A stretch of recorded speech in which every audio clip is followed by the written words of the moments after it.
Bonsoir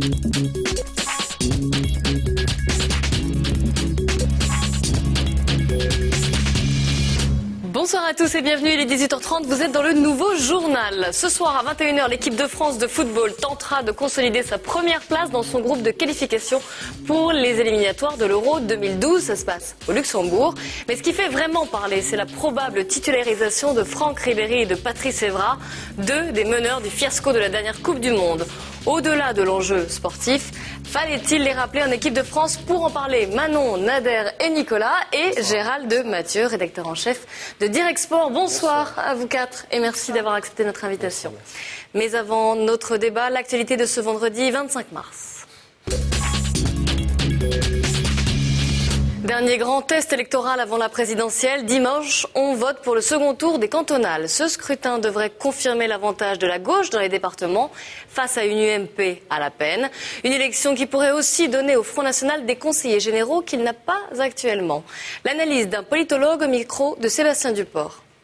Si, comme aux élections régionales, le Front National opposé à des adversaires de gauche et de l'UMP dans des triangulaires fait mieux au second tour qu'au premier tour, ça sera un premier tournant. Deuxièmement, il faudra bien voir les reports de voix des candidats, des électeurs des candidats UMP éliminés au premier tour sur le vote Front National, sur l'abstention ou sur les candidats de gauche et voir en quoi les consignes de vote ou de non-vote données par la direction de l'UMP ont été écoutées ou pas. Dans l'actualité internationale en Syrie, la contestation s'étend mais la répression continue. Ce vendredi, c'était la journée de la dignité, comme l'ont appelé les opposants au régime d'Al-Assad. Plusieurs manifestations étaient prévues et ce malgré les annonces hier des autorités qui ont voulu lâcher un peu de lest pour calmer les protestataires. Mais ils sont descendus dans les rues de Damas, la capitale, où plusieurs manifestants ont été arrêtés, mais aussi à Deraa, noyau de la contestation, où là, les forces de l'ordre ont tiré sur la foule et il y aurait plusieurs morts. En Libye, nous sommes au 6e jour de l'intervention de la communauté internationale contre le régime de Mouammar Kadhafi. Le contrôle de la zone d'exclusion aérienne devrait passer aux mains des pays de l'OTAN, ce qui n'empêche pas les avions de combat occidentaux de continuer leur pilonnage. La situation en Libye était bien sûr à l'ordre du jour du Conseil européen de Bruxelles où chefs d'État et de gouvernement sont réunis depuis hier soir. Et le président français semble vouloir garder la main. Il envisage d'autres solutions, pas seulement militaires en Libye. On l'écoute. Il y aura certainement une initiative franco-britannique pour bien montrer que la solution ne peut pas être que militaire. Elle sera forcément politique et diplomatique, même si le militaire, du fait de l'incapacité à entendre des choses raisonnables de M. Kadhafi, était devenu incontournable. Au Japon, 2 semaines après le séisme et le tsunami qui ont ravagé la partie nord-est du pays, le bilan encore provisoire de ce drame est de 10 066 victimes confirmées et 17 443 disparues. Quant à l'accident nucléaire de la centrale de Fukushima, le Premier ministre japonais a reconnu aujourd'hui que la situation était encore imprévisible. La cuve du réacteur 3 est notamment très endommagée. Les opérations de refroidissement pourraient prendre encore au moins un mois. On passe aux nouveautés du rayon nouvelles technologies. Moins d'un an après le lancement de l'iPad, Apple lance l'iPad 2 disponible à partir d'aujourd'hui en France. Ne pas s'attendre à des changements majeurs. La tablette a subi quelques mises à jour et un petit relooking. Plus fine, moins lourde, plus arrondie, ça c'est pour la forme. Sur le fond, un peu plus rapide et plus fluide. Quant au prix, il faut compter 489 € pour le modèle de base. Et certains n'auraient manqué l'événement pour rien au monde.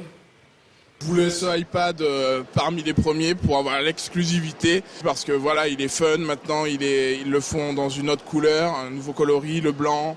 Donc voilà, je voulais être l'un des premiers et puis parce que je l'ai jamais fait dans ma vie et que c'est fun aussi d'être le premier sur un truc comme ça. Dans la série Nouvelles technologies, sachez que Nintendo a sorti aujourd'hui aussi sa 3DS, sa première console 3D sans lunettes, avis aux fans et aux gamers. On croyait bien ne jamais les revoir en équipe de France. L'affaire était si grave qu'au plus haut sommet de l'État, on n'en voulait plus. Et pourtant, Franck Ribéry et Patrice Evra, les deux principaux mutins de Nice Now en Afrique du Sud, ont été rappelés en équipe de France pour affronter le Luxembourg ce soir. Laurent Blanc a-t-il bien fait? On va en débattre, mais juste avant, on fait le point avec Johan Cambefort. 10 mois qu'ils trépignaient d'impatience depuis leurs derniers exploits en bleu. C'était en Afrique du Sud en juin 2010, vous vous souvenez peut-être. Patrice Evra et Franck Ribéry, les enfants terribles du football français, sont de retour. Entre-temps, ils ont été grondés, punis de plusieurs matchs de suspension et leur nouveau sélectionneur a passé l'éponge, il avait besoin d'eux. Critères sportifs. Mais attention, c'est la dernière fois. L'état d'esprit sera un critère aussi important dans l'avenir pour faire mes choix. Ça veut dire fini les bêtises, les caprices et les bouderies. Mais promis, on ne les y reprendra plus. Ils ont su trouver les mots pour se faire pardonner. Je voudrais dire merci aussi à tous les gens qui m'ont soutenu, qui ont cru en moi. Enfin, leurs mots.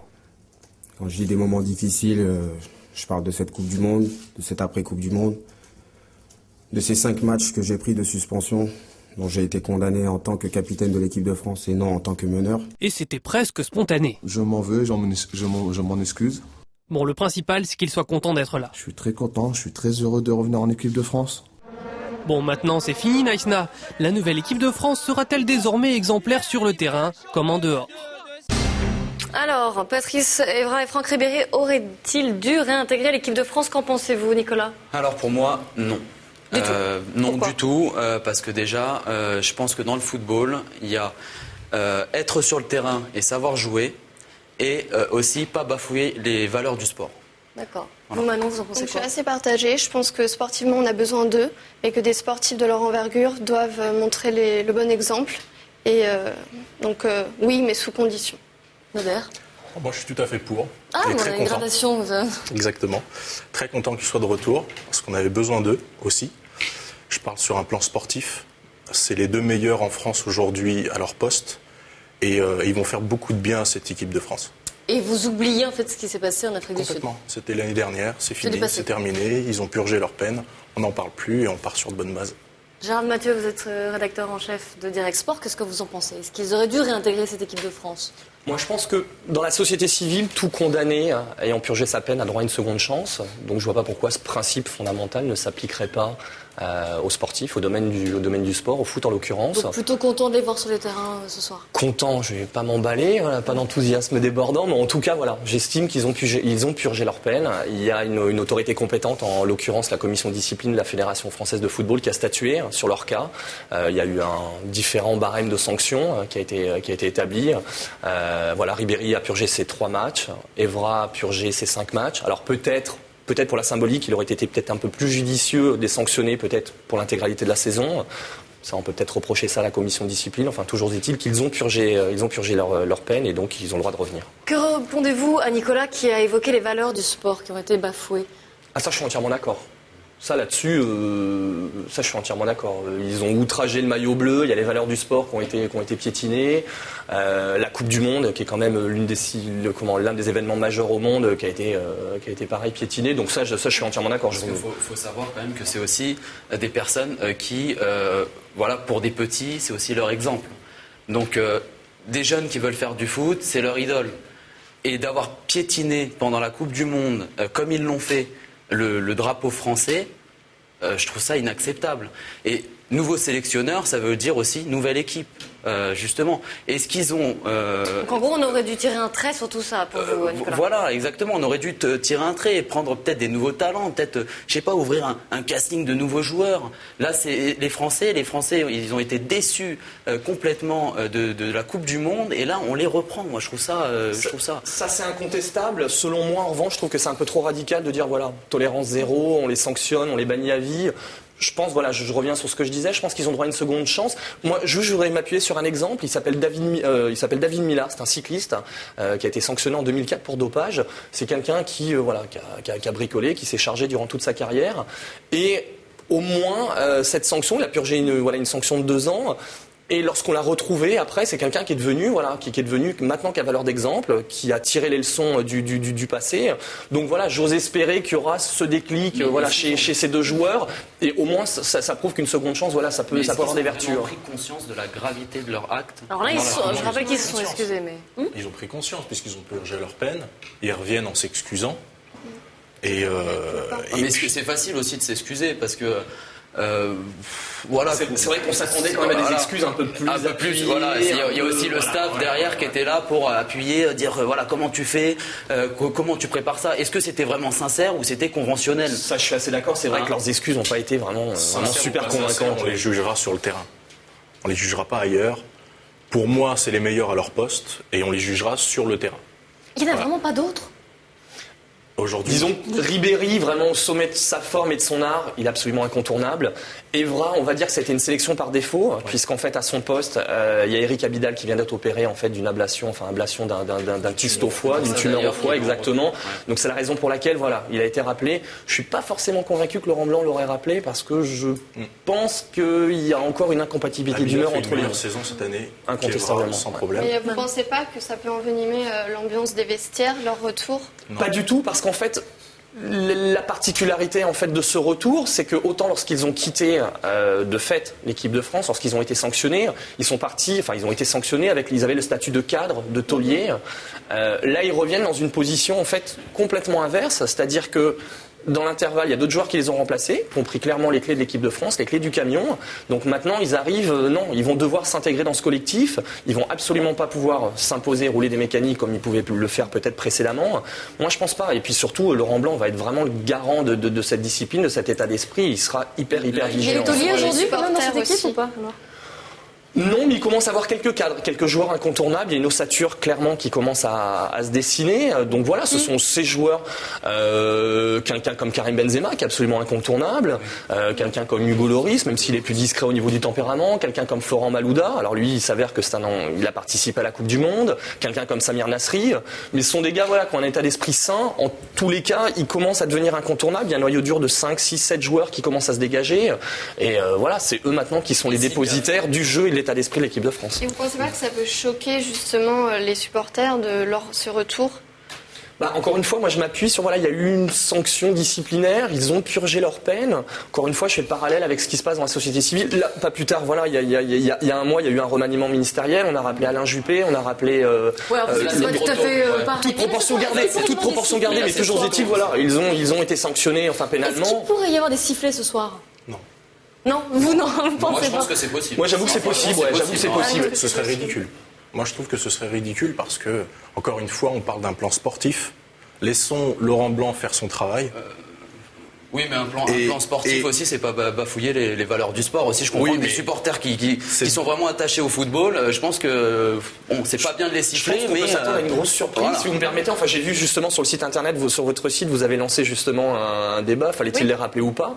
J'ai vu qu'il y a 80 ou plus de 80% de personnes justement qui étaient opposées. Donc non, mais ça fait débat. On est bien d'accord. Vous avez une question plus politique également. Alors par rapport à Madame Joanneau et sa position.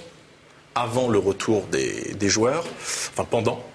Je voulais savoir, elle a toujours été contre. Je voulais savoir quel était votre avis par rapport à cela et est-ce qu'il a bien fait de passer outre la ministre des Sports, qui est quand même une grande sportive, pas l'oublier, et qui a quand même cette valeur de sport, parce que moi je reviens au côté sportif.